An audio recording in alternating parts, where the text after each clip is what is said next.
When did your dad die? My dad died when I was 14. No one spoke at my dad's funeral, and I was so embarrassed for him that I got up and spoke. What'd you say? I lied. I was like, my dad was such a great dad. He wasn't. The lesson I learned was watching my sister forgive him. For me at 14, it was very powerful to watch that. Whenever I would meet someone from New York whose dad died in 9/11, I was always like jealous. I was always like, that's so fucking cool. Thank you for coming here. Yeah. I guess we're talking about death in some capacity. Yes. You know, I forgot. I don't know how long. It was one of your older sets. I could be completely butchering this, but you mentioned someone in your family was talking about death, and you thought they were a lunatic because they were so comfortable talking about grandma. death. It was your grandma. Yeah, it was my grandma. It was when she was like old, like when I started noticing how old she got. This was like when she was in like her mid 80s, early 90s. She just really was like, she was talking about it like it was a doctor's appointment that was coming up. She was just like, yeah. She wasn't like, I don't think scared is the right word. She just wasn't like, it wasn't a priority. She was just kind of like, everyone around her was dying, and she was like, whatever. Wait, what wasn't a priority? The idea of dying? Yeah, like I think young people are like, oh my God, it's going to kill us and we're going to die and everything's going to end. And like all of her friends were dying, and she was just kind of like, yeah. Then it got to the point where she was kind of like talking shit about how people were in their 90s versus her. Well, she's like, healthy and shit. She's like, I'm doing way better than him. I'm like 6 years older than him, and I'm like, I can still live by myself. And you're like, damn, you're talking that shit, Nana. Yeah, but that's the place to be. I feel like that's the ideal place. Yeah, I don't want to hide your face, by the way. Pull that until it's too late. It's good until it's too late. Like it's fun that she's talking shit until it gets to the point where you're like, God heard you. This thing keep fucking popping up. This is just where it is. Turns out the parking is fucking ridiculous here. This is just how it's going to be. We're just going to have a little bit of a mic in your face. But sorry, folks. Hold up a fucking picture over the video if this angle bothers you. Turn sideways. Try turning it sideways. Then it feels like a fucking 30s radio. There we go. Right, we got some face back. All right. We're doing a little bit better. Yeah, I want people to recognize who I'm talking without being filmed. Yeah. Why would you just do audio only? Yeah, Anyway. Yeah, that was my grandma I was talking about. Yeah, but it was interesting to me because you've been through some shit when you were most of the big loss that you've gone through that we're going to get into when you were young, no? Yeah, I was a teenager. And were you not comfortable talking about it, or was it just part of it? Was it just for the bit's sake? What do you mean comfortable talking about it? Like death. Because it seemed like is it more that she was so chill talking about it? Yeah, it was just she was cold about it. Like, okay, that's different. That's different. It wasn't like she was warm. It was just like, she was just like, yeah, I'm going to die. And you're like, fuck. That's why I said, I think in the bit, I compared her to like being like a gang member. Because she really had given like that kind of energy of like, I don't give a fuck. And you're like, oh. Well, I guess when you get to that age, you're so close. So, I mean, what is there to fear? You've been through everything. Yeah, and you're watching your friends do it. It's just kind of like... My buddy would always say that. He's like, the way he looks at it, he's like, my brother did it. He said to me, your dad did it. Everyone else before me did it. He's like, I could fucking do this. Yeah, I mean, it's the only thing that absolutely happens. It's the only thing that 100% happens to people that live is they die. And we're the ones that are left over with the shit, to be honest. Yeah, there was like that great Keanu Reeves clip. I think it was on Colbert where he was like, he's like, what would you say to anybody? He's like, I don't know what happens when you die. I just know the people you left behind really miss you. And you're like, whoa. Right? They're so simple and profound. I remember that clip. What a fucking perfect sentence. Well, what about that with you? So what was your first exposure with it? It was your father? Is that correct? Yeah, I mean, my mom's parents died when I was little, when I was like 5. But I wasn't really close to my grandparents on my mom's side. I was young. I was like 5 or 6, so I didn't really get a chance to bond with them. I mean, obviously I loved them. They're my grandparents, but I didn't really like know them. But yeah, the first big loss I had was probably my dog when I was 8. My dog Izzy died when I was like 8 or 9 years old, and I remember that being like the first instance of experiencing life is different when something dies.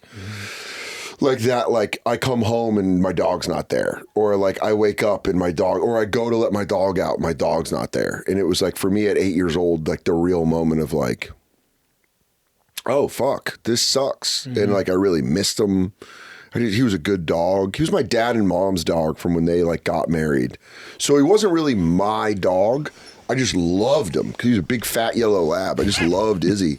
And then we got my dog, Montana, like, maybe a month or two after Izzy died. So that was like my first experience of like, oh, this sucks. But then I got a puppy. So that was sick. And then when that dog died, it was really hard because that was my like buddy from when I was 9. He was 13 when I died. So he was like 12 or 13. Mm-hmm. So he died when I was like 21. And that was like, oh, watching him get old and then just knowing he was going to die. Well, especially that you're older and you understand it. Especially that first one at 8. Yeah. You know, it felt replaceable a little bit when you got a dog right after. This guy, you're like, dude, I fucking loved that dog. Plus, dogs you cannot talk to them like you are humans, so they can't really be an asshole. Yeah, so they're there's just nothing perfect. to not like about them. They're just perfect. He was just a perfect fat boy. He's just the best. Montana was, I have a dog now and like, I have to amend my fiance when she's like, you're the greatest dog ever. You're like, only second to Montana. And she didn't know my dog. So she's like, well, I love Myrtle. And you're like, and Myrtle is the best. The turtle dog living. Living. Best dog dead. Montana's in the easy, at least in the conversation. This is like a sports analogy at this point. It's like Kobe versus Jordan. And you go, I was alive for Jordan. Mm-hmm. I watched Jordan. It really is. That's exactly what it feels like. You're like, LeBron is incredible. Myrtle's like LeBron. You're like, lived up to the hype, did better than anything, but you go, Montana changed the game. That couldn't be more perfect because the name Myrtle, for some reason, oddly fits LeBron James. It's Myrtle, dude. It's fucking Big Myrtle. Big fucking Myrtle. That's the name of my turtle that died. Actually, my turtle didn't die. My mom got rid of it, so I don't know what happened to that turtle. Could be still living. Turtles live for a long time. My mom's an Italian mother. I don't know, she probably took care of it. You think she fucking put a hit on it? I don't know. Let's just say. Well, what's the prey of a turtle? It sleeps with the fishes. And you go, yeah, turtles sleep with fishes all the time. Well, not in the literal, God damn it, this analogy really backfired on me. That should be a good Pixar, Italian mafia of turtles and sleeping with the fishes. He's like, no, we come here under this rock. But yeah, that was like the first, Izzy dying was like the first amuse-bouche of death. It was the first taste of death. When did your dad die? My dad died when I was 14. Okay. So I was a freshman in high school. And he got sick right after the summer, right when I started my freshman year. My grandma called my mom and was like, your dad's sick. Or she told, Gary's sick. And then kind of was like, without saying it, was kind of like, he ain't coming back from this one. So my sister and I went out and saw him. My sister was 12 years older. She's my half sister. We went out and saw him. She was 12 years older and she had no contact with him. He abandoned her too. He abandoned both of us, different families. I don't know. Guy had a pattern. But my sister forgave him, which I was like blown away by. Because I think I was closer to him because I was younger and he had stuck around a little bit longer than he had for my sister. Mm-hmm. So and also, you've lost your dad, but a boy losing his dad is like, that's the same sex parent losing that parent. You're kind of like, there's a void that opens up where you go like, fuck. Yeah. I heard someone put it as like my first male leader. In a weird way, yeah. Even though I don't know, I was a big sports fan, so like those are weird leaders in myself, but I never thought of it that way. It was just like the first male figure in your life. Well, he's your dad. He's your fucking dad. She's like how you're supposed to learn everything. But especially at 14, I was 12, so we were similar ages. Yeah, you're like going through puberty. You're like becoming a person. And then you never get the chance to be a man with your father. Yeah, that was my biggest problem. And that's something that I've worked on in therapy for years was that my father never, he was a dad in name alone. He was like, we never had like a father-son moment. If there was, it was very like surface level, very like, here's how you throw a spiral. It was never like, be a good man and be good to there's never any, he never... See, I was laughing with this about my therapist. I just read The Shining. Read it, nice. Yeah, and then immediately followed it by reading Dr. Sleep, which is the sequel to The Shining. The underlying story of The Shining is the special relationship between Jack and Danny Torrance, because Jack obviously goes crazy, but he loves his son, and Stephen King emphasizes that a lot. Loves his son, but he goes crazy. The hotel wants Danny. Jack goes crazy, but at the very last moment kind of gives himself instead of giving his son. He does this selfless act, and we were in therapy, and I was like, damn, Jack Torrance was a better dad than my dad. Which is crazy to think the bad guy from The Shining was a better father than my dad. But he was like, my dad never sacrificed anything for me. My dad never was there for me, never called me on my birthday, would forget birthdays, would forget Christmases, was just like a very, very fun, very funny, very likable guy, but horrible father. And so when he dies, and people that are listening to this that have lost people that have complicated relationships with the people they've lost, it's a very normal thing to be like upset that that's how it ends.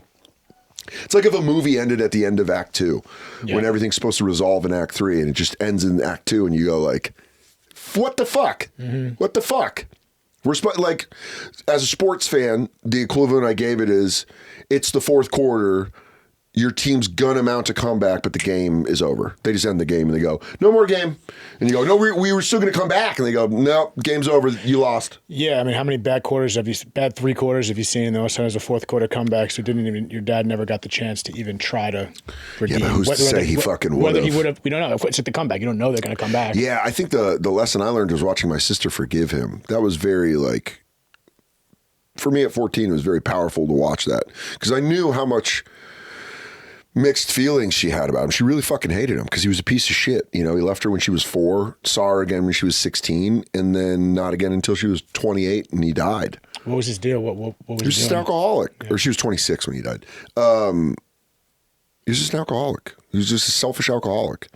And he was, I think the boomer generation has a really hard time with accountability. I think they have a very difficult time of going like, I fucked up. That's my bad. Also, therapy was like a very bad thing for them. Like if you were in therapy, to them, you were like mentally insane. And I think, dude, straight up just in my dad's family, there was not a lot of accountability. I mean, I've seen it in multiple members of that family, which has influenced me to take a hold of my accountability and know when I'm wrong. Well, it's good you took that approach, because sometimes it's like breaking the generational cycle. Right. Yeah, me and my cousin Lisa have really worked on breaking the cycle of my father's family, because it was very like destroy and move on and don't really apologize for it.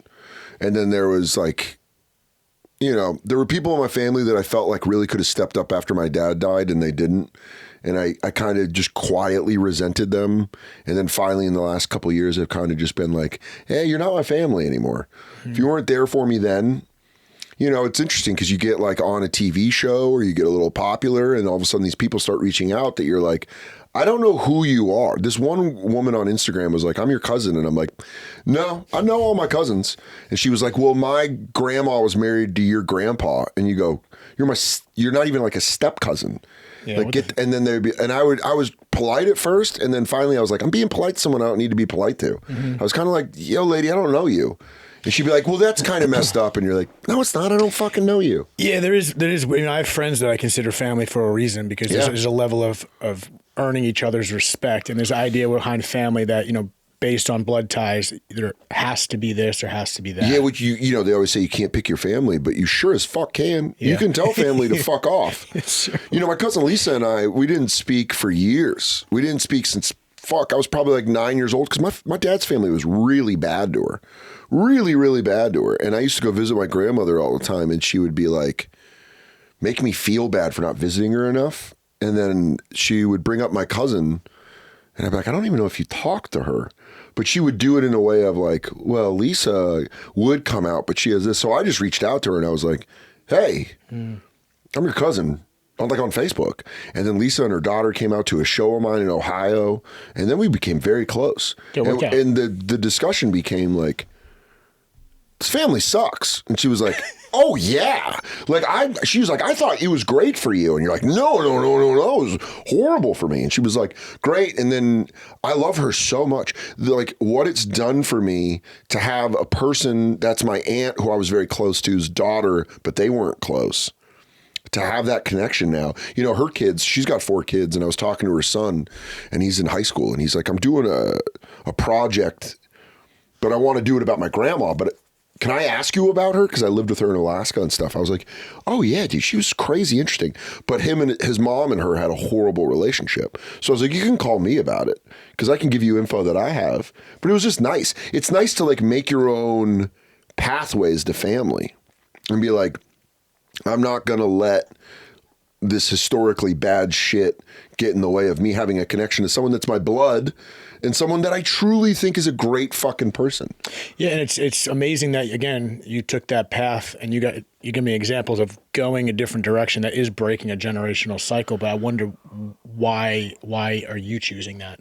Like, I'm happy you are, but like it's interesting that people in the past haven't. Like, what continued that? I watched my father drink himself to death, and my family's, especially my dad's side, are all alcoholics. I mean, that gene is, if you didn't think it was genetic, you could look at my dad's family and be like, that's 100% genetic.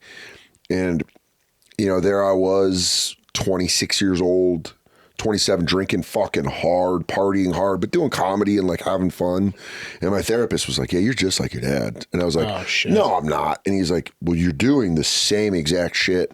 And then it becomes like, for multiple reasons, you go like, I think I'm done drinking alcohol. And then you look back and you go, oh, that helped me break. That breaking of the cycle led to me breaking like 8 to 10 things. Yeah, there's a start in that one thing. But I do want to ask you, because your story, besides just obviously being a fan of your work, like that your story in particular of having a tumultuous relationship with your dad, because that's an important topic of losing someone that you didn't have because I always think of a eulogy. Every time I see a eulogy, I'm like, why? Every eulogy is always good, but what about the shitty eulogy of someone who wasn't good in your life? No one spoke at my dad's funeral, and I was so embarrassed for him that I got up and spoke, and What'd you say? Lied. Fucking lied. I was like, my dad was such a great dad. He wasn't. I was just trying to make him, in wrestling terms, I was trying to put him over. Yeah. This guy's his own funeral and no one wants to get up and talk. Damn. He was funny. He was funny as fuck. And he was a very fun guy to hang out with. He was a horrible father. Okay. So when you go to his funeral and no one's willing to talk, does that do anything to you to make you realize, okay, so it wasn't just his relationship to me? Oh no, I idolized him. Until I was in my late 20s. It took therapy and it took like a lot of like, I was gaslit. I mean, that's the term they use now, but I was like gaslit by him all the time, dude. Used to call me, be like, I'm gonna come see your football games. I'm gonna come out and visit you. Or would do a thing of like, I sent you a birthday card, it got lost in the mail. And when you're a 9-year-old, 10-year-old boy, you're going like, well, yeah, you sent me a card. You're not going like, oh, because my mom is over in one ear going like, your dad's drunk, your dad's a liar, and you're like, shut up. He fucking rules. Right. What I learned about this, the big lesson I learned about this was that I don't think a lot of people know this is, when you have a parent that abandons you, you tend to take it out on the parent that stayed. You tend to be a dickhead to the parent that's there, and they're catching heat subconsciously from the parent that left. When I was a teenager, I was a fucking dickhead to my mom.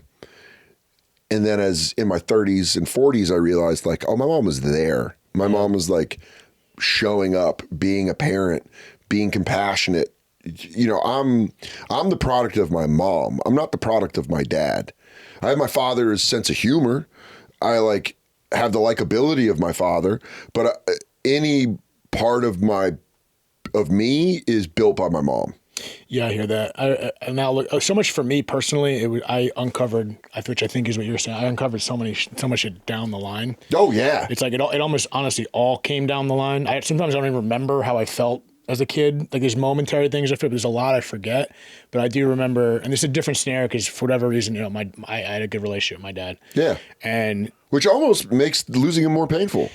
yes, it's different. It's just different. It's not painful. It's not. Like you're right. Different. It's the difference of like breaking your arm versus breaking your leg. You're like, it's still a broken fucking bone. Yeah, at least I can walk, but I can't pick. You know, it's like it's tomato fucking tomato. But so I'm not even trying to go in that direction. It was just, it made me feel like more of an asshole for when I would get frustrated and be a dick with my mom. Now I'm very close to my mom, but now looking back, I feel like such an asshole because I was just snappy and I wasn't too much of a troublemaker, but the dynamic, you know, I was a pain in the ass, I think. Did you try to act like everything was okay after it happened? No, I don't think, you know, I turned out, you know what I've realized again down the line what I think helped me was, granted my dad died on 9/11, so I had footage of my dad dying more or less, and it wouldn't see him. And oh yeah, that's crazy. I wasn't peeking through the window, so I couldn't see him. I forgot you told me that. Your dad died in 9/11. Which one is it? It's on 9/11, but he died because of a terrorist attack. Yeah, I mean, so they say. Yeah, that's what I've seen. What about you? I mean, fuck, dude. My dad died because he chose to party. That's why that bit when I commented on your post, that's what cracked me up because you were talking about. You brought up 9/11, ironically, in the bit, right? I have a couple friends that have had dads that died in 9/11. Famously, Pete Davidson, who was a buddy of mine back in the day, and a couple other people that I've known from living in New York who had fathers that either worked at the World Trade Center, worked for the FDNY. Some that worked for that were like EMTs died. But you're not from New York, right? No, You're from I'm from Colorado. Sorry. But my dad lived in San Francisco. My dad and his whole family's from the Bay. That's way more people that you'd know than most people on the West Coast. West Coast, I'm like, oh, you died not? I'm like a leprechaun. Yeah, I just know because I live in New York and I've been in New York for 2 decades. But whenever I would meet someone from New York whose dad died in 9/11, I was always like jealous. I was always like, that's so fucking cool. There's a reason why people used to lie when their parents would die and they would say he was a fighter pilot or he would like died in war. Because there's this feeling of like, dude, you have a historical moment for your grief. Yes. You go like 9/11. Is your dad on the monument? Yeah, he's there. Yeah, you can like go rub his name. Yeah, I go to an abandoned bowling alley bar, and I'm like, that's my dad's Freedom Tower.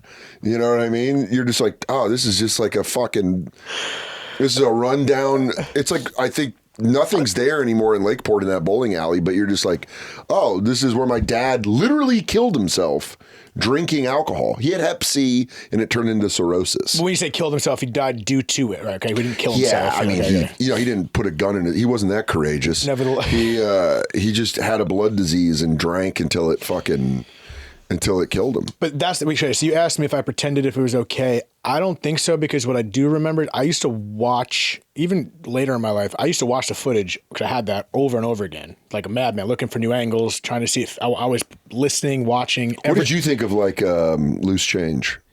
I haven't seen it in so long, but it's made me. Are you in? I think something's not straight ahead, you know? Yeah. Oh well, yeah. I mean, Tower 7 falling alone. But that guy's voiceover really kills it for me. Where he's like, "A plane hit the tower." Imagine it was yours. Yours would be the exact opposite. Oh my god! You get James Earl Jones on that shit. Everyone thinks 9/11's a different voiceover. Everyone's on board with 9/11 being an inside job. That's true. That is a plane. If Sam Elliott would have been like, on a very clear day. Flight 93 was going down in the field while we should two test other that ones. out. We should put a new voiceover on Loose Change and see if it catches headline. Give Sam Elliott one last gig. But it is a little strange. Like I understand what you're saying about having that but that was a big premise why I have this podcast because I felt guilty that I got that acknowledgement because everyone knows when my dad died. So really? So I get those text messages and I realize what about like people are reminded. Everyone do you still get texts every year? It's dimmed down. I'm kind of happy about that it's been less and less. But I'm also I can't be not happy that I'm getting the acknowledgement. Yeah. But it's also people remember it. So part of this podcast again is talking to people that are not going to know the date your dad died. Yeah, no one's texting me on December 12th. You're dropping flowers at the bowling alley. Yeah, no one's going like, here's pouring out a Bacardi and Coke for Gary. They're just like, hey, your dad died. Okay, but you also tapped into that could make it worse. I'm not necessarily agreeing or not agreeing with that, but you are missing out on that fourth quarter just the same, just in a different angle. Like what could have been. Maybe losing a parent for anyone is, especially under the age of 18, losing a parent is so, it's part of your identity. It's just like you lose a limb.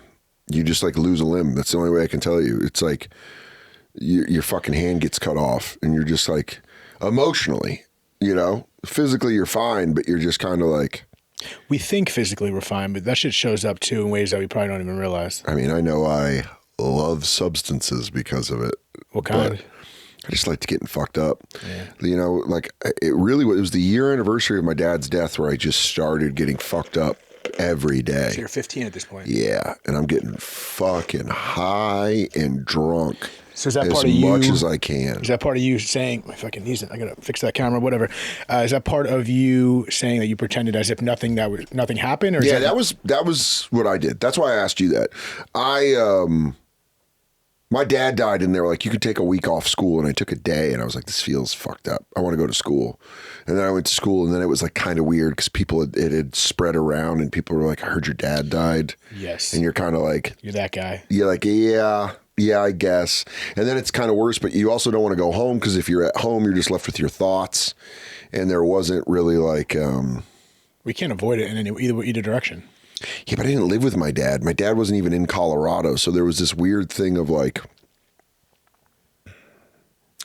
You're almost like thinking about like, oh, it's happening in California and I'm not there. You almost feel like a bad son. There's just like stuff we never had. We did a memorial service. He was cremated, but I never got to spread the ashes. My grandmother did that, and there was just stuff where I was kind of like, I just felt very just out of place in every kind of aspect of my life. I didn't know who I was. I hated my mom's boyfriend. My mom's boyfriend was friends with my dad. And like was former best friends with my dad. Like he was my godfather and he just really was not compassionate or empathetic at all about it. Cause my mom and my mom's boyfriend and her would get fucking drunk and just be like, fuck Gary, he sucks, he's a fucking loser. And I still loved the dude. I loved the dude until he was dead. I really was hoping there was gonna be a turnaround. But after he died, my mom got very respectful. My mom was very mindful about the fact that, like, I'm not going to shit talk this guy. But her boyfriend didn't give a fuck. He was just kind of like, he gave me like a real quick, like, sorry, dad died. And you're like, well, I need a lot more than that. Yeah. But my sister was there for me. And my sister was really, really instrumental in helping me deal with the death. My dad would call me from her work, and just be like, how you doing? What's going on? We'd talk about it. She was never against or off-putting about me wanting to talk about it. That's huge. If I could call, she was 12 years older. She was an adult. So I could call her and just be like, I'm thinking about dad today. Or she'd be like, that's okay. That's okay. And then, she and I had a great conversation just about death in general. When she was visiting, my mom loved my sister, even though it was her ex-stepdaughter. My mom and my sister really got along, and my mom always got along with my sister's mom. Mm-hmm. So there was no weirdness. But my sister was a full-grown woman, and she would just come out and hang. She liked me. We like had a great, she had another half brother that she grew up with, Dawn, who's awesome, but she liked coming to Colorado and hanging out with me. And it was like this moment of like, kind of like what I was talking about with my cousin Lisa. There was this moment of like choosing a family member that gets you, that you understand and that understands you. And that was very, very important to me when I was 14 and 15. It was just very important that I had like a cool older sister that had good taste in music, that was funny, that I could call and just be like, this sucks. And she'd be like, it does suck. And I'm feeling it too. And you're good, you're good. Just, So it was more of just validating everything you felt. 100%. And you didn't have anyone else. Yeah. And she was very, very, my grandmother and my aunt really tried to act like my dad was this like, they pontificated him. They made it, or they like, what's it called when they make someone a pope? Martyr? Yeah, well, they kind of like, they turned him into a saint. They really were like, oh, Gary was so good. And you're kind of like, I don't think he was. And it took me until my grandmother was like, I mean, I'm not joking, probably like less than 5 years ago, I was at my grandma's and she was like, your dad was such a good dad. And I was like, no, he wasn't. And she was like, no, he wasn't. I was like, no, he wasn't. He abandoned Michelle. He abandoned me. He was a really bad dad. And she was like, yeah. And that felt so good to have her finally go like, yeah, he did suck. He did. Yeah, what is that? Why do you think people got it? Why do we have to? Well, she didn't want it. Was it for you? I mean, if I'm going to follow what I've worked on in therapy, it's that there was zero accountability in my family. That started with my grandmother. My grandmother didn't want, because if he's a bad father, that falls on her for like, well, why aren't you on your son to call his kids, to be in his kid's life? And what they would do is they would always go, you know, when I would be like, why did dad leave Michelle? And you'd be like, oh, well, Michelle's mom wouldn't let him see her, you know, and then it would be like, well, why wasn't dad around for me? Well, your mom wouldn't let us see you. And it's like, well, technically dad didn't pay child support and my mom was completely by herself. Mm-hmm. So there's a reason she wasn't like, yeah, fucking, she's like, give me my money to help with this kid. For real. So there was a moment when my grandmother finally was like, yeah, he wasn't a good dad. And you're like, all right, thanks. Now we can fucking, at least there's honesty. Yeah. Was a lot of your process that maybe you're still going through, you tell me, was it unraveling more the living relationship than his non-existence at this point? What do you mean? So it was a lot of things you're talking about, the accountability. It seemed like the way things were when he was alive, like the dynamic of your relationship with your father. Does it feel like you were working that out more than the fact he's gone? Yes. Yeah, that's very insightful. I don't think anyone's ever brought that up to me before, but yeah, I think I was like going through, because what you don't realize is a lot of your relationships as an adult are based on the relationships you had as a child. Yeah. And so what I noticed was, you know, first 15 years of my comedy career, I really just wanted to be liked. I wanted people to like me. I wanted people to accept me. And then through therapy and quitting drinking, I realized it was like, oh, this is all my dad. I wanted my dad to like me. I wanted my dad to be there. I wanted his approval. You know, I put him up on this pedestal when I was a boy because I loved him so much. He was so easy to love, super funny, super charming, super like would buy me toys and shit when I would see him in San Francisco, take me to 49er games. And it was like, oh, this guy fucking rules. And then it was like, but then I never saw him after. I wouldn't visit him. It would be like getting love bombed. Like I would hang out with him and he'd be like, you're my boy. I love you. You're so special to me. And then it would go 18 months without talking. And you're like, well, if I'm that special. And it took my therapist going like, no, a good dad would have fought to stay in your life. Like there are good dads who go through divorces. You know what I mean? That was your normal. This was your normal, and no one ever told you that, oh, this is the way it, quote, it's a dangerous word saying should be, but yeah, your ideal father, you think, as I know it, would do that. I didn't have that experience. So I can't. I know people whose dads went through horrific divorces with their mom and were there. Yeah. Like, oh, fuck it, I'll deal with this bitch. I got to see my kid. And there never once was a moment where my dad was like, I have to fight to see my son. He never fought. And that psychologically makes you as the kid believe like, well, I'm not worth fighting for. I'm not worth showing up for. People don't need, I would be great to people and they would do nothing back. And I'd go, well, that's a normal relationship. Yeah. And it took my therapist going, no. You need like my fiance was the first person I ever was with where I asked my therapist, I was like, what is this? Why do I feel like this? And he's like, well, you have an emotional base. She sees you. She understands you. She's giving you what you're giving her. This is what a relationship is. And you're like, this is awesome. And they're like, yeah, she sees you and she understands you and she loves you. And there is no like, I've got to do something for her to like me. It's unconditional. It's just unconditional. And so you go like, oh, this is love. Like, this is what love. And my mom loves me. I know my mom loves me. That's why I'm not murdering hookers. It's like, my mom loves me. My mom was a very good mom. My mom no parent does it perfect, but my mom did a fucking bang up job with all things considered. Mm-hmm. She did a good job of going like, you're tough. You're going to get through this. I love you. I always knew my mom loved me. I always knew my mom loved and supported me. But it's every relationship has issues. So there's different issues for everything. But with my dad, the issues were, I stopped smoking weed for from that day I got high, I didn't stop until I was 40, Like I just got high every day. Oh, she recently stopped? And then I'm 40, I'm about to be 42, but last year I quit for like 3 months, maybe 3.5 months, because my therapist was like, there's a bunch of stuff that you have buried under getting fucked up. And when I stopped getting fucked up, we literally dealt with the issue of your father rejected you. Your father did not want to be your dad.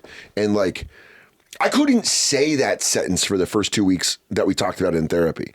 I couldn't come up with the word reject. I'd go, my father left me. My father didn't care. And then I'd be like, oh, he rejected me because he didn't fight to be in my life. He didn't fight to call me or, But honestly, dude, like me, it shows you the reservoir of anger I have, because when you finally realize that your parent didn't try, what other emotion can you have but anger? Yeah, it sucks. You're like, dude, that's your fucking kid. It's your fucking kid. Nothing makes me angrier than deadbeat parents. Mm-hmm. It's like, dude, because I know what's going to happen emotionally to those kids. They're gonna... we always mock about strippers or porn stars. We're like, oh, well, you got daddy issues. You know how many men have daddy issues? Do you know how much fucked up shit has happened because men specifically have fucking daddy issues and they don't deal with it and they just shove it down and they go, made me tough. I'm a man. It's like, no, dude, you are broken. There are leaks in your hose. Fix it. But 100%. No one talks about it like that shit. No, it's one-sided. That specifically has always been one-sided. It's very one-sided. Like, oh, she's a slut. I love when women have daddy issues. It's like, well, when men have daddy issues, motherfuckers get clipped. They get shot. They get fucking killed. Or there's just, like, obviously this is an issue that I have a lot of emotion with. But as I've gotten older, realizing truly what abandonment meant made me furious at my father. And what does it mean to you? It's like, you fucking pussy, step up. Mm-hmm. Like, just step up. And listen, there are some women out there that have daddy issues that are real fucking nightmares for people with kids. I'm not saying this is all black and white. You know what I mean? Mm-hmm. And I also, to talk about the radio fans, I kind of do understand that maybe they did feel a little abandoned. And as someone that's dealt with that, like, to those that did feel that way, I know I was joking and calling him a pussy, but like, I also kind of understand, like, it's a shitty feeling. It's a shitty feeling, but that's you're talking about your experiences, real life. This is business and your life. It's like, it's not a comparison, but I get how you're comparing it at the same time. But it is like, man, it's an anger that one of my close friends, Louis J. Gomez, I love him to death, the Puerto Rican rattlesnake. He would always be like, you're a psycho and no one knows it. And I think he wasn't wrong. I think what it is was I had a lot of fucking anger that I buried because I wanted in my mind my relationship to be with my father to be this like, Dad loved me and it just didn't work out. Mm-hmm. And he just that disease of alcoholism got him. It's like, fuck the excuses. This guy didn't call. He didn't show. He promised, overpromised, underdelivered. Yeah, you're going to be mad. Yeah, you're just a kid. You're a kid. Like you didn't do anything, and then all of a sudden you feel like you're not loved, and why wasn't he there for me? And I also loved my dad. I loved my dad. That's the unique part too. I fucking wanted to hang out with that guy because he was so funny, so fun to hang out with. So then, how do you resolve that? Like, what is it? I know that a lot of this is accountability. Some of the things you mentioned, but for that feeling that's still in there, what do you think has to be left out of the tank, if anything, or it just sticks with you? Maybe it just fucking sticks with you. I think it's just learn how to deal with it. I think it's like the way that, like talking about losing a limb, there's people that live lives missing arms and missing legs because of accidents, and they just go on and they learn how to live with it, and they learn how to I don't think I'm like ever going to be 100%, but I feel like, Well, the fact that he's dead makes it so completely, because then you're resolving it against the wall or a mirror almost, as opposed to having that opportunity to resolve with the source. I mean, I'd go as far as me and Katie have talked about the fact that it's probably better that he's dead because of how his personality was, that he probably would have stayed out of my life until I started making some money, and then he would have showed back up. And then nothing would get resolved. And then I would have hated him. Then I would have truly hated him. Isn't that the weird part, like the good from death sometimes? Yeah. No one talks about that, but there is. There's a finality to it. In that case, it's like I found good from my dad's death, but in this weird, I found so much good from that. But the good aspect from your angle is unique, of saying if he was still around, maybe never coming back in the fourth quarter and just continuing the cycle. Who the hell knows what your life would be like? Could be Bobby Boucher's dad showing up at your wedding, being like, "I'm not Tiger Woods' daddy. And me and you gonna make so much money." And then my mom would just lay him out like Terry Tate, office linebacker. It was like, there is a moment where you're like, man. It's real, man. It sucks. It sucks. It sucks. But I think that's like, it's just loss. It's just losing people. It just sucks. But it's like, at the same time, this is how it goes. This is what it is. I don't know what to say besides, it's just until it happens to you. Usually, sometimes the headline you hear, so that sucked, that's sad. But once it happens to you, and you learned at a young age, I learned at a young age. Oh, this is what life is. Yeah. Not always in a shitty, cynical way, though. It's just this is what we get through. And then sometimes it goes from bad to worse. Sometimes you go like, "Oh, this sucks," and then you're like, "Oh, it can get so much worse." Well, what was the worst for you? You lose your sister? Yeah. So my dad died December 12th, 1997. Michelle was there for me a lot. Really helped me out. And then I think I want to say August or September of 1999, my sister was visiting me. It was for her birthday. It was after her birthday was August 21st. It was like after her birthday. She was going to a music festival in Colorado Springs, and she flew out to Colorado, stayed at my mom's house. She's packing the night before she left, and we talked about Dad dying. I was like, Michelle, I remember being like 13 and being like, Dad's not going to make it to my high school graduation. And it's like, it's crazy. He didn't. And she was like, yeah, I'll be there. And I was like, I know. And, she had this very long talk about she was very wise. And she was like, this is what life is. People die. And you just you go through life and you lose people. But, their memories really keep you alive. Your memories help you keep them alive. And I had to go to school the next day. It was like a weekday. So I went to school the next day, and I came home from football practice, and my sister had let me written me a letter that was like, I love you. I'm very proud of who you're becoming. You're like a good man. You're becoming a good man. You're like, you have good in your heart, and you're like, please follow that. I'm just really proud to be your sister. It was just a fucking beautiful letter.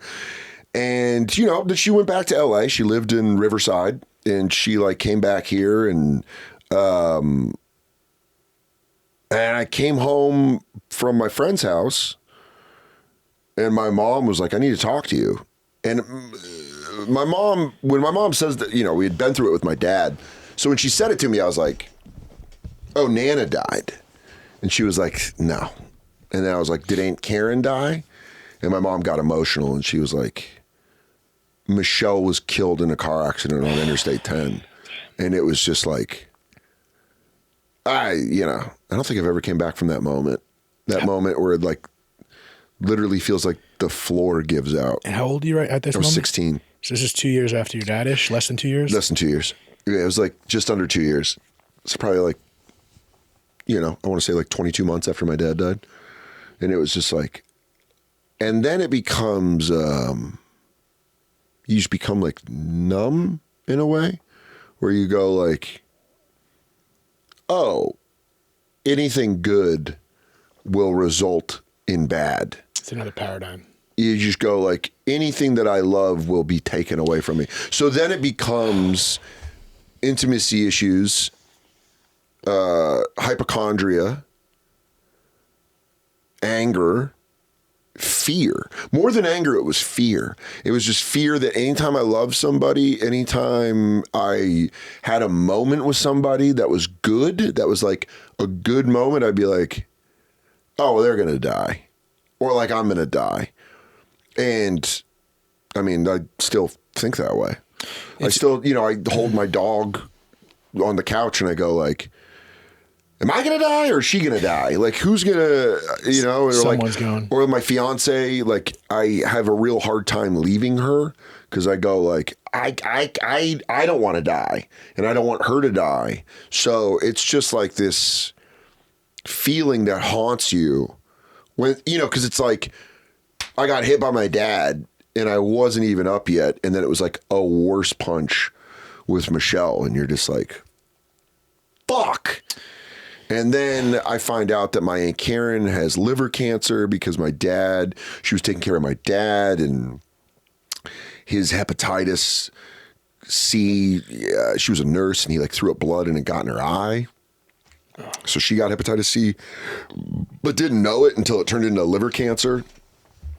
And you're just like, oh. So it's like from 14 until my aunt died in 2007. So I was 24. It just from 14 to 24, it was like, cool. So just like everybody's dying. So just like anytime, because I was close to my Aunt Karen, I was very close to her. She really stepped up. She was the only family member that stepped up after my father died. She really like called me. She was very funny, just like him. She was very, very funny.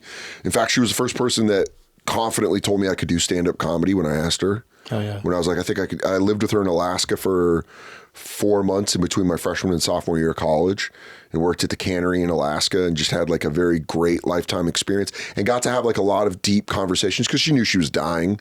She didn't die for another 5 years, but she knew she was dying and we got to have like a lot of like, but again, I wasn't there mentally to hold my father accountable. So it was all just like, your dad was so funny. She was just telling me great stories about my dad. And there never was any like, why didn't you tell him to call me? In fact, my Aunt Karen was the reason I saw my dad the last time before he died. When I was 12 years old, my aunt bought me a plane ticket to surprise my dad out in California. And that was when shit was like not good. Like he wasn't sick, but he was like really hanging out with fucking white trash. Wait, so just for context, the last time you saw him was 12. So when he died, when you were 14. I saw him one last time when I was 14. Okay. Just curious. I flew out for Thanksgiving of 97 and he was very sick. And if you've ever seen anybody in the late stages of cirrhosis, it's fucking brutal. They do not look like themselves. They look about 90 years old. They have an inflated stomach. They're jaundice. You can see, I could see like the peak of my father's skull. Dude, that's a whole nother traumatic event that we haven't tapped into. Seeing that shit as a kid? I walked into my grandma's house because my sister was like, basically what happened is my grandma called my mom and my grandma was like, Gary's like gonna die. And my mom was like, listen, here's the deal. I don't have money, so I can send you to see your father one last time, or I can send you to his funeral. And I was like, oh, I want to see him one last time. That might have been a mistake because I told Michelle that and Michelle was like, I'm going to go with you, which surprised the fuck out of me because there wasn't any idea that she was going to forgive him. So that when she said that to you, that was before you realized she forgave him? Yeah. Oh, I watched. That was the beginning of watching her forgive him. You saw her like with him doing it? I saw her talk to him. I saw her like she stayed when I left. So we left. We went to California. We flew into Oakland and stayed at her mom's parents' house, and then we drove up to Lakeport to see my father, which was like about 3 hours north of the bay, and I watched her go like, fuck it. I love you. You're my dad and I fucking love you. And like, you're a shit dad, but I love you. I'm not, it was what was crazy to me. What I took from it was very empowering for her to go, I'm not going to dictate I'm not going to let what you did to me dictate how I feel about you. Damn. I want to love my dad. And so we left, we drove back. We actually drove down to Los Angeles from Northern California in the back of a 2-seat truck, which is fucking brutal. I was like 14 and I was like, this sucks. Me, her, and her boyfriend Ross. And we drove down and she went back to work, and everyone at her work was like, hey, we piled in our times off. We're going to fly you back up to San Francisco. And my dad was at the VA in San Francisco. My sister was at his bedside when he died. She was there the whole time for like the last 2 weeks of his life. Spent, you go, and one of the coolest things I've ever seen in my life was watching her forgive him. And he didn't deserve it. He didn't deserve it at all. But watching her forgive him, I was like, damn, that's fucking powerful. Yes, I wonder if there's levels of forgiveness. Like that forgiveness was for her. It was 100% for her. It's just for her. 100% for her. And I really appreciated watching that. Yeah, I'm pinpointing to like how you said earlier about you realizing what love is with she's fiance currently, right? Yeah. How you realized that, trying to break a paradigm of what you thought love was based on your experiences. I thought love was you had to do things for people in order for them to love you. Right. I thought it was transactional. And I didn't realize it was unconditional. And then that mindset is different, but similar to how now you're losing the three people that you love, and then you start, as expected, thinking that, oh, this is what happens. I love people, and then they die. And then and so is that? I mean, dude, that was my brain. That was my theory. I mean, fucking, still, unfortunately, still to this day, a little bit. You're just kind of like, because when you lose someone young, it's such a traumatic moment that you're kind of like, these things are like set in stone. Yeah, I think about it. I mean, I always thought about that, because then as soon as that happened, then I'm thinking, oh shit, now I understand. Oh, my mom can just die. My sisters can just die. My friends can just die. When you see it happen, you go like, oh, fuck. But what happens to you? That's the thing. It's like fucking. It's always, and people are talking shit about them abandoning you. It's like they don't know what's going on. They don't know what's going on. Yeah, it's just a different. You're dealing with a lot, and no one knows what anyone's going through in this life. No, not at all. Until you tell me. Now I'm getting a snippet of you, but I still don't know what you feel. I don't know what you feel. And like, you could be at work and you're like, why is this guy being a dick? And you have no fucking clue. Dude, I think about that in every moment of my life. I hold the door open for people. If I don't get I'm like, I just want a nod. Give me a nod. Yeah, but then you're like, you don't know where their brain is. Their kid could have cancer. Yeah, they could just have found fucking herpes on their thigh just 5 seconds ago from the doctor's office. I have no idea. And it's like that mentality. That goes a long way, and we can easily just get triggered. And whenever I feel triggers, I just realize, oh, the triggers are just something I got to work out. That's like on me, and same vice versa. And it's like, I started using this term from The Shining. When Danny Torrance would be in the Overlook and he would see ghosts, he would go false faces, and then they would disappear. And now I'm realizing I'm still working out so much of this anger with my father that I'm getting mad at people, and then I have to go like, false face. It's a false face. That's it's just like, that's not real. I'm literally angry at my father, and I'm taking it out on this guy who cut me off in traffic. Yeah. It's a false face. And so I've just been saying that, which if you've been around me recently, I apologize if that's scaring you, but I'll just go like, false faces. It's like Seinfeld and Serenity now. It's just like it's just your release release thing word. Where you go like, yeah, I don't think this person is because Katie, my fiance, she would say stuff where she'd be like, I don't think they're thinking about this like you're thinking about it. And you're like, oh, fuck. Yeah, you're right. And you're like, We think our little world, it's all revolving around the way we're thinking, and very rarely it is. And I just wanted people to acknowledge my pain when I was younger. I just wanted people to be like, because I, and this is for people that have lost people, you'll know this feeling. You really want a part of you that wants to be like, I'm fine. Like when you get hurt, or when you like fall off a bike, or you take a spill and you get up and you're like, I'm fine. Especially I'm fine. in front of people. In front of people. That's what losing someone is like. You're like, I'm fine. I'm fine. And you're like, your knee's bleeding. Yeah. And you're like, I'm fine. But what you need to do is, you should do the Peter Griffin of like, you had a long hold.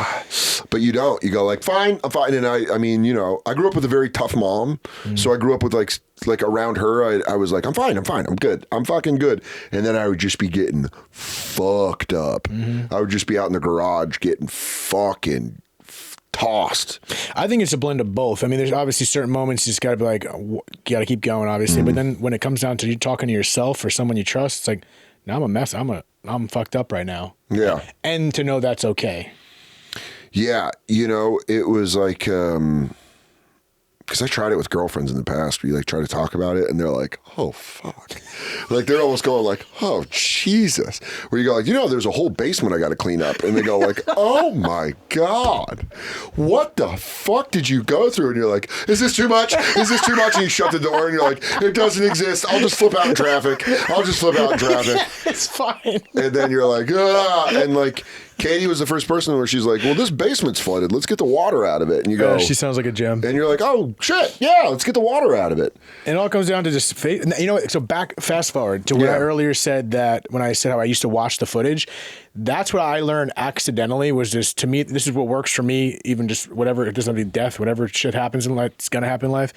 It was exposure therapy, which apparently is a term. Yeah. I used to watch the footage, maybe to a point where it could have been close to it being a problem. Sure. Of course. I towed that line, I think. But it put me in the place of the pain, which was the footage and seeing my dad die, it's also that moment.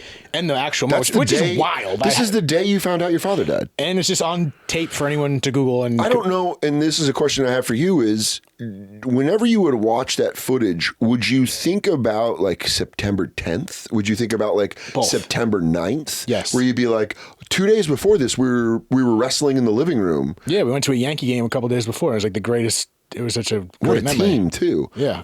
Tino Martinez hit a home run that day. I remember that shit. Exactly. Yeah. But you know what? I feel that way when like I'm doing Palace of the Fine Arts in San Francisco this weekend, and whenever I touch down in San Francisco at SFO and I drive into the city, you have to drive by Candlestick Point, which to me, the highway sign's still up on the 101 of Candlestick Park, and I go like, oh man, you know how many times we pulled off this, like in my dad's yellow bug, just like go into a 49er game and being like, eerie.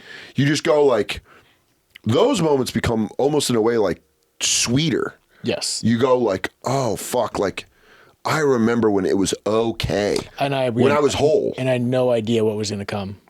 Also, I didn't realize at the time I was already going through something. Yeah. Well, I was already like, what do you mean? when I would go to San Francisco and stay with my dad, I would be like a mess when I would leave. I would be a fucking mess. Because you were sad leaving him? Yeah, I didn't want to leave him because I already kind of knew he was abandoning me. That's the crazy part, So too. you didn't even like realize it. Yeah, look, and that's all part of this weird little process of going back and forth. And then honestly, I never have any answers. It's just kind of like, as weird as it sounds, I just throw my hands like, I don't know. I think it just comes back to everything I'm pulling from your story is incredible just because it's that acknowledgement, it's that accountability, it's that being aware where some things came from and still working it out, accepting it, saying it fucking sucks. But I mean, you've gone through some shit that I wonder, and I don't wonder, it just seems like it's so much unraveling now, 30 years later, 20 whatever years later, that it's still coming out. Oh, I don't think it'll ever be clean. No, I don't think nothing's. I think it's just like it's like a life wound that you just got to keep cleaning it out. Yeah, it's just to me, it's a scar. Like I got this gnarly scar on my hand. It doesn't really. It's my hand's mostly the same, never really quite the same. And then every now and then I forget about it, and then I see the scar. But it's there, yeah, and it's never going to be perfect again. But it's like it still prepares you. I think for me, especially being a comedian, what's really helped is mocking it, and making fun of it. Oh, I love and that. being like funny about it. And what was really rewarding after that HBO special was like having so many people be like, even when I posted that joke on Instagram, they're like, dude, my dad died, and I have to joke around about it. And it's like, it'd be interesting if we keep this in the podcast, but my dad's half brother, who was around when he died and stuff, he was a shitty family member. And I just was like, as I got older, I was kind of like, well, I reserve the right to choose my family now. And he wrote me a Facebook message, and I was just kind of like, dude, you're not in my life. What are you talking about? You don't know me. And then he got upset and wrote back like, you mock your father's death for money or whatever. And that was like me being like, oh, you can go fuck yourself. False face. Yeah, false face. You're a false family, dude. False family. And it just really helped me take ownership of it and be like, no, I'm glad I joke around about it. Good. That's my defense mechanism. Good. It's the reason. Sometimes it's not a defense, though. You see it as complete defensive as opposed to just what humor does, which is just fucking, it releases it. It releases it. Yeah, and there was like, I liked joking about it. Yeah, I get it. I like, even like when, like I'll do roasts and people will make roast jokes about my sister and they're like, aren't you mad? You're like, no, Yeah. I think it's funny. I'm down with 9/11 jokes. I don't give a shit. Yeah. Like I'll laugh at like, I've had good friends do roast jokes where they're like, Dan's sister fucking died in a wreck. And you're like, yeah. I mean, she did. What am I going to go like, no. And you just go like, you got to mature enough to go like, ugh. And sometimes you go like this, okay. All right. That one fucking stung, but good joke. Great joke, but fuck. That one fucking hurt. That's why, I love, I want to be respectful for your time, but I love talking to specifically comedians because, again, I've had a dark sense to I'm not a comedian by any means, but that humor to me, I used to think it was a defense mechanism. Maybe it was for a while. I think it is. I think it starts as that. It at least starts as that for sure. But now it's, to me, humor is, as cliched as it is, it literally is the best medicine for a reason. It deflates it, it acknowledges it, and it gives you a momentary release. You can also find angles that are so ridiculous that you go like, I never thought about it like that. And then what's funny is when you joke around about it too much, people make fun of you where they go, what are you going to make fun of your dead dad? And you go, yeah. I'm going to make fun of him the rest of my life because I fucking have to. Because if I don't, I'll crawl back into a bottle and I'll be exactly what I was doing, which is just abusing myself, feeling like I deserved it, feeling like all that pain that I experienced was my fault and that I needed, that it was the world showing me I ain't shit versus taking ownership of it, understanding that it's a seasoning of life. That's what it is. You know what I mean? It's just like, it's in the dish, dude. It sucks. Sometimes life is easy to swallow and sometimes it's very difficult to swallow, but it's all the same. It's all part of the same wave. We're all swallowing. Dude, everyone's just a cum guzzling slut. There it is. But it is like, I've read a lot of Alan Carr. It helped me quit drinking. But then there's a Alan Watts. Oh, yeah. And, Alan Watts, and thanks to my friend Greg, I read that book, The Taboo of Knowing Yourself. The book, it's called something like The Book of the Taboo. I haven't read it, but I know what you're talking about. But in the book, Alan Watts explains that like life it's not just like all good or all bad. It's a wave. So there's like crests and then there's valleys and there's crests. And he's like, the crests don't exist without the valleys. 100%. And I would tell you right now, because I've lost people that I've loved, I think I love harder now. I think I like appreciate people. I appreciate my cousin Lisa so much. She'll send me texts that are just like, I love you, cousin. And I'm like, I love you too. I really love you. And that's my Aunt Karen's daughter, who my Aunt Karen, the way my dad was shitty to me, my aunt was shitty to her daughters. And you guys are coming out from it. And you go like, well, we don't do that anymore. There's like a new Soder family, and we don't do that. Isn't it interesting? It can. I've noticed, not with you in particular, in general, it can go too far the other way based on that fear of losing someone. Then you become a fucking attached. Then there's like, oh my god, but now it's that balance that he's talking about. Now I can go too far that way. Yeah, I have to come in from here. So it's like, what the? It's just a lot of people don't understand that you can overcorrect. You can overcorrect, and you overcorrect, and then all of a sudden you're like. But it's okay. It's like you said. It's the pendulum. It's the crest. It's the peaks. Yeah. That's part of what we're doing. We're not going to perfect it. Yeah. But it's a seesaw that we're just trying to figure this shit out. And once you can level off a little bit, it's nice. I mean, I'll tell you what. It's given me perspective. I think it's made me a better man. Like in general, I think it's made me much more empathetic towards people, much more understanding towards people, and it's also really helped me stand up for what I want. What I want out of this life, not living for someone else's life. I think a lot of people that have issues would rather fall into the shadow of someone else and just go along with what they're doing instead of going like, I'm going to pick myself up. I'm going to do what's right. I'm going to be a good friend. I'm going to be a good family member. My mom and I have a fantastic relationship now. Love that. We just have a very, and it took therapy, and it took my therapist being like, you have to talk to her.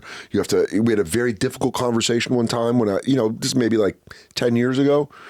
Well, what that did is it opened it up to where we were on a level of respect that let me open my life up to find someone like Katie, who now is part of our family, and it's just like I'm part of her family. That was like a really big thing with me when I was really going through it. And I mean, clear up till like 5 years ago, 6 years ago, before I met Katie, I would date people and feel weird being a part of their family. I'd be like, this feels weird. What about it? Like they'd have a good family and I'd be like, oh, this is weird. Like I don't belong here. I don't belong here. This is going to get taken from me. Something's going to, this isn't good. And then working on myself and understanding what this trauma does to me has made me now, I appreciate Katie's family. I love being a part of it. I love my family. I love who I pick and choose in my family.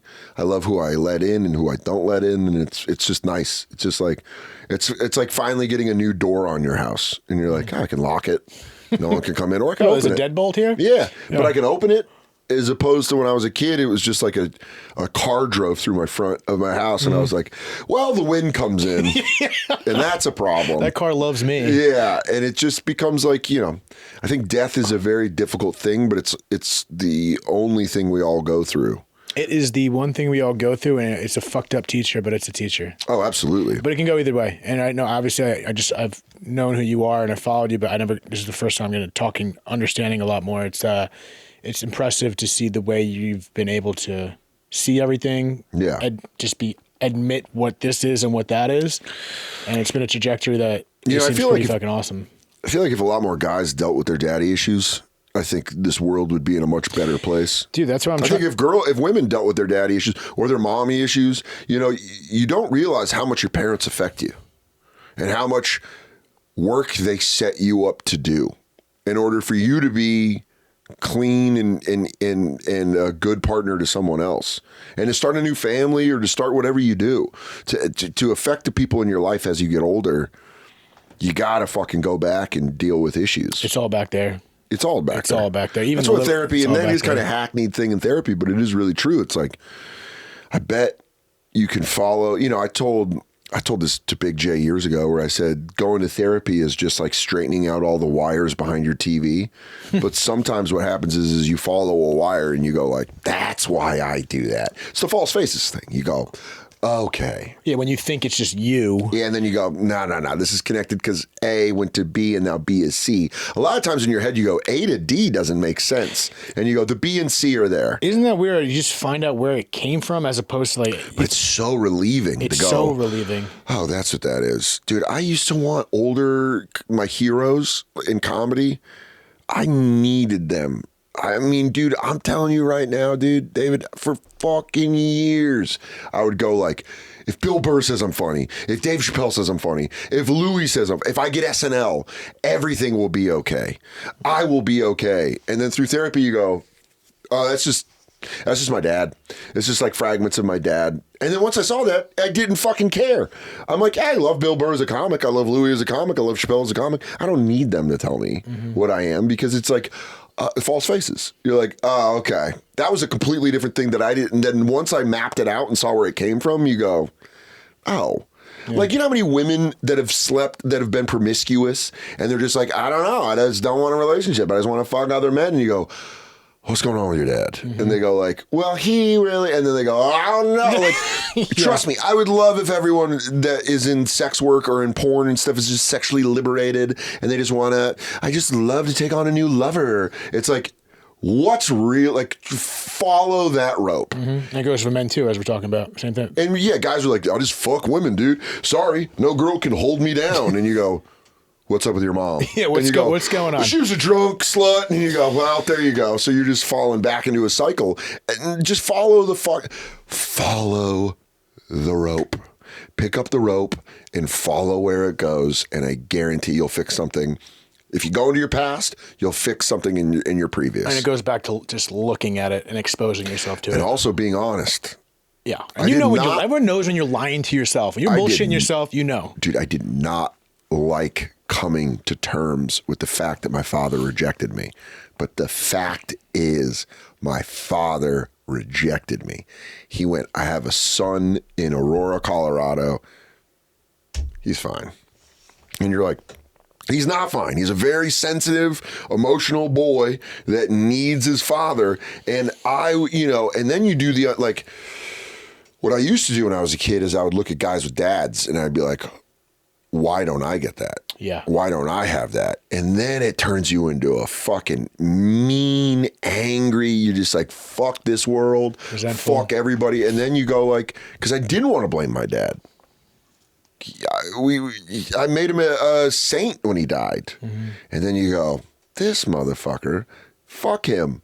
My heat isn't with I don't care that you had a dad. There's nothing to do with you. Why the fuck should I care that your dad was you had a good dad? That's good for me. That's good for society. That's better for me in society. But young me was like, fuck you. Dude, I used to fucking hate rich kids with their dads. If you were rich and you had your dad, I was like, you fucking pussy. You fucking pussy. Oh, my daddy. And then I'm like, oh, brother. Then you're false facing yourself. That's all it is. And then you go, this guy's economic status and his status with his dad has nothing to do with me. See, getting older is not that bad. We start wisening up a little bit. I love getting old, dude. I wish I could eat late at night still, which I still kind of do sometimes. But brother, I love having gray temples. I love walking instead of running. Mm-hmm. I probably got to do yoga so I stay pliable, but stretch it out a little bit. Yeah, whatever. I want to get a good core. I want to be one of those old guys with a good core. Right now, I'm a sloppy mess, but sloppy mess. But I really appreciate. Honestly, I know this might sound completely hypocritical or whatever, but I really appreciate going through all that. Amen. Because I think I don't know how you feel about that, but there's like. I love the 49ers now. I used to love them because I'd be like, if I love them hard, my dad will love me. And now I go, nah, man. The Niners were the one thing we shared. So it's special to me. It's just kind of like, I see that red and gold and I'm like, go Niners. Mm-hmm. And I'm not doing it for someone else. I'm doing it for me. Yeah. They could win, they could lose. I'm going to love them the same. And you go like, oh, I never had that with my dad. And you go, well, I guess I did. Because this is a part of him. I would have never liked the 49ers or the San Francisco Giants without him. But now I see those logos and I feel something. And I go, I feel my dad. Mm-hmm. I feel my dad, that was our thing. Or comedy. You know, my dad loved comedy. And it was like pretty cool to be like, oh, I get to do this. And I love it. I love it. I love it because I love it myself. But I also love it because it was like a thing we shared. And you're like, it just makes you appreciate going through all that. You're like... 100%. I mean, it goes back to like, this is the ride we're on, but it's made me, like you said specific words that I literally wrote down recently, which it's made me love harder. Yeah. My family, my sisters, we were always close, but I see life completely different from it, but it was a process to get there. Oh man. It's similar to like how runners talk about running highs, where you push through and then all of a sudden you're like, oh, this feels... Yeah, after you get through it. Fantastic. It's getting through the other side of the fire. There's nothing better than when you get through the other side. I mean, dude, I'm going up to the Bay. There's not a time in my life that I don't land at SFO that I don't remember being 5 years old and running down the jetway to my dad crouched down waiting for me and then like lifting me up. And I just love it. I land and I go, I used to be mad about it. I would land in San Francisco and I'd be like, that motherfucker. And now I land and I go, dude, I remember that. Mm-hmm. I remember fucking coming out here in the summer or the winter and fucking booking it. Being, when you fly by yourself when you're a kid, they make you be the last kid off the plane. Mm-hmm. You're the last person off the plane. And I remember like United Airlines being like, go ahead. You just run like and he's there and you just fucking, as a little kid, you jump up and it was like, man, and now I appreciate those moments. Even if I'm fucking mad at him for not being there. Even if I'm mad at him for giving up on me. It's like, I fucking love it, That's part of growing up, baby. That's where we're at right now. Yeah, but it doesn't become. The memories aren't as sad. It's a sadness sometimes. But once there's acceptance, it's just like you kind of looked at it. It's like, oh yeah, okay, that's cool. Like I had that, and then you hang on to that, and it kind of keeps them alive in a weird way. Yeah, where you go like a little sad. Still, it gets a little. I mean, I absolutely still get sad, but there's moments where like I think of Michelle, and I think about like her love of music, and when I really get into an album. I'm like, man, Michelle taught me how to listen to music properly. Because Michelle was like, fuck a single. Everyone's going to have hits. You got to listen to their whole album. Then you'll find songs you love. I remember her saying that specifically. You'll find songs you love that no one else loves as much as you love. And then that song becomes even more special. And you're like, I always think about that when I hear the song 4th of July by Soundgarden. Because I remember listening to that album, Black Hole Sun and Spoon Man and all these, but then like 4th of July, I was like, dude, this song fucking rules. And then you're like, oh, that's my favorite song on the album. That's my favorite song on Super Unknown. And then like, then you find out other people are like, I love that song. And you're like, how fucking great is it? But there's ownership. You're like, so I think of her. I think of her that she taught me how to listen to music like that. Dog, she taught you the epitome of forgiveness too. Oh, absolutely. Absolutely. And that's the weird part is like I've come to accept that we have these ideas about how, you know, people are supposed to be in our lives forever. Father's supposed to do this, yada yada, that all that stuff that supposed to. But then I realized, oh no, there are people that are going to come in and out of our life, whether it's through death or just broken relationships.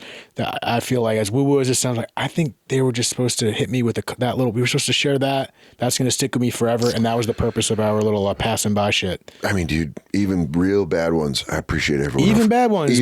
I appreciate everyone I've crossed in this world. Even bad ones. Just everyone I've been influenced by, and everyone that's like good or bad.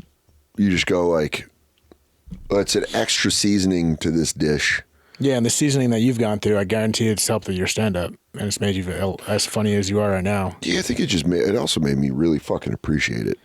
You know, this business can fuck with you. This business can make you feel like if you're not at the tippy top, then you weren't even worth anything to begin with. And you go, well, my dad taught me at the beginning I wasn't worth anything. You know, like, so I'm fine, baby. Yeah, your skin's good. Your skin's good. But you know, I think at the beginning where you were like, I'll prove it to everybody. And then you get far enough and you go, there's no one to fucking prove this to. No, you just got yourself. You're good. Either way. Yeah. If you find contentment in yourself. And Alan Watts even says, like, people, something I'm paraphrasing, something like people take the world too seriously for what the gods made for fun. So sometimes I'm just like, we can't take this, that. It feels real as shit. It's real. It sucks. It's painful.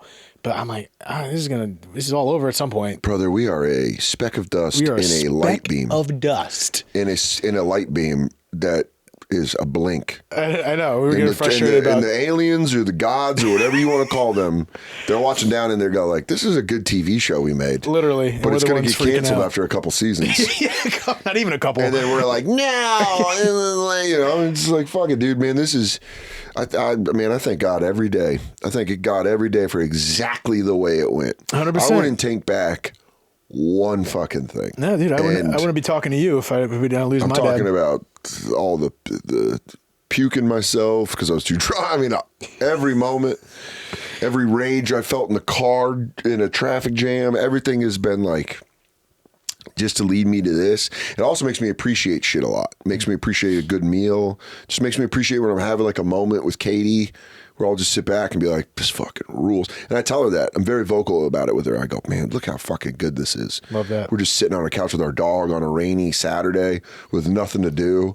We'll just watch some TV and, you know, grab a blanket and you're just like, this fucking rules. You know, that's what it does. It's sometimes it slows down the moments for me. To recognize those, because I feel like life is, we're chasing this eternal happiness. It's not going to happen. No, I mean, go back to Watts, to our guy, Alan Watts, but that's the whole point of the crests and the valleys. You need it to recognize the other. If you're not, you know, I think it was Dostoevsky wrote, like, you can never know. Deep. You can never, what's that? So you're going real intellectual moment right now. But you know, what's crazy about this is this quote was in my AP English class in high school right after my sister died. And he put this quote up. I forgot my teacher, he didn't like me. He put this quote up on the board that was we were reading Crime and Punishment, and he quoted Dostoevsky and he wrote like, you can never know happiness without you can never know true happiness without knowing true sadness. And that was one of the saddest parts of my life. And it's kind of like when you hear a song and you're like, I was like in class and I was like, yo, Dostoevsky fucking bumps, dude. Fuck yeah. It really was this moment where I was like, yes. I remember specifically out of high school, I learned very few things, but I remember that quote and I remember being like 16 years old and reading that quote and being like, this dead Russian fucking gets it. You know, you're like, Fucking commie. He gets it. It's commie gets it. I mean, dude, it's I know he's probably not a communist. People, Russian history are like, actually, he's not Russian. I'm just saying, that quote slapped. Yeah, we can accept a good quote for wherever it came from. It hit me. Well, dude, I appreciate you taking the time to let it out with me a little bit here. Yeah, dude. I always love fucking a little sad chat. Yeah, I mean, it wasn't sad at all. Yeah, I think what it is, and for people that have lost people, you'll understand this. Identifying someone else that's been through a similar loss it's kind of similar to being like at an AA meeting where you're kind of like, oh, you guys have been through this. I don't have to over explain something to you. Yeah. I mean, at the same time, you might be drinking Captain Morgan. Maybe I'm on vodka. So it's different, but like, there's a camaraderie there. Yeah. But again, different experiences, but I feel you because you were 14, I was 12. Yeah. I was similar too, where my first death exposure was an animal. And then my grandparents, they're around the same time. So a very first time exposure was a similar shit before the big one, if you will. I mean, yeah, the big ones. Those big ones are like, God damn, especially when you're a teenager. You're like, fuck, dude. You don't realize how much of a kid you are. Because you're like a teenager. So you're like, I'm a man now. And you're like, even when you're 12. Yeah, look at my nephews. nephews. Like, I'm a fucking man. My nephews are the same age. I'm like, they are more aware than I think, but also, oh my God, you know nothing. So I was like, oh, damn, I was your age. Dude, my dad died. Friends of mine have kids that are like 16. And I was like, are you getting fucked up every day? And they're like, no. And they're like, huh. That's when it's making me realize I was like, yeah.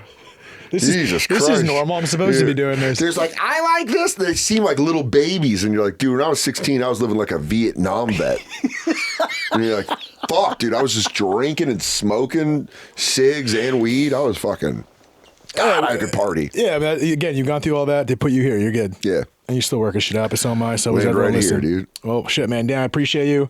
As usual, everyone, I'm going to put links to find him in the bio for to catch him. I don't know when this is going to drop just yet, but whenever it is. Doesn't matter. DanSoder.com for live dates. There we go. I'm going to plug that in the show. Dan, I appreciate you. That was amazing. And God bless finding your car wherever you parked it. God only knows. You going to say something? No, I was really thinking. You said it. I was like, should we leave on that note? Yeah. All right, peace. I hope I find my real car. Thank you so much for tuning in to another episode of Dead Talks. Please do not forget to hit the subscribe button and also the notification bell. That'll give you updates as to when we post a new video, more episodes, and more content in general. We are streaming on all the major podcast platforms, including Apple, Spotify, iHeartRadio, Pandora, and all that.